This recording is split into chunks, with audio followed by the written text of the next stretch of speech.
Hindi natin madadala sa kabilang buhay ang ginto, pera, ari-arian, milyong-milyong nakadeposito sa bangko, lalo tigit kung hindi naman to sa atin.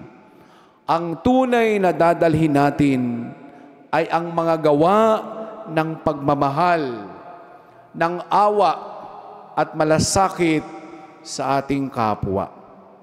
Kaya habang may oras pa, gawin natin ang mabuti.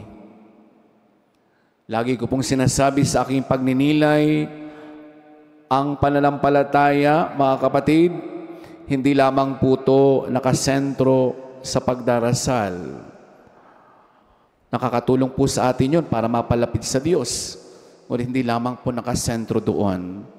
Hindi lamang nasusukat sa dasal at pagsisimba, kundi higit sa lahat sa pag-ibig na ipinapakita natin sa kapwa.